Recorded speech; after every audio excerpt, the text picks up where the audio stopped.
طب لو بقى احنا عاملين نقول الصفه اصلا نون. طب صفه نون هنعرفها ازاي زي ما احنا قلنا؟ سقف. تمام؟ الصفه العجله اللي هي الكبيره اللي هي العجله هنعرفهم ثلاث حاجات زي ما احنا قلنا: سقفه، انسان الالي، والدم. متفقين؟ اهي اكسبانسيف 3 مرات. عاوز سقفه اكسبانسيف 3 مرات. اكسبانسيف ده انسان آلي. دي صفه عجله. عجله يعني ايه؟ كبيره كده فيها مقاطع كتير. تمام؟ هي اصلا صفه عجله ينفع نحط لها ايه يا شباب لما نكون بنحاول بين الاثنين؟ اهي تبقى كم؟ بقت عجله اكتر. صح؟ ما ينفعش. يبقى نعمل احنا ايه بقى؟ نعمل ايه؟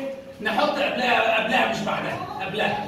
هنقولها بقى مع بعض. يلا. ومعايا صفه عجله مزنوقه بين اثنين، يا مور يا لس. صفه عجله تاني. ايه الموضوع ده بقى؟ عايز اقول بص. book is expensive than pen. في مشكلة عندي هنا، عايز اقول الكتاب اغلى من القلم. طب ماشي، مقامة من كام يا عيال كده؟ طب وصفة نون ولا عجلة؟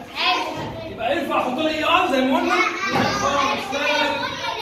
يبقى قبلها بقى، تحط قبلها يا مور يا ليس.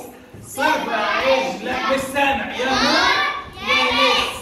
صفة عجلة تاني. ومعايا صفة عجلة مزنوقة بين اثنين. ها؟ يا مور يا ليس. صفة عجلة. حلو جميل. طب لو مزنوقة معاه شوية زحمة، يعني بقارن من كتاب الانجليش وكتب المدرسة كلها، معاه زحمة ولا لأ؟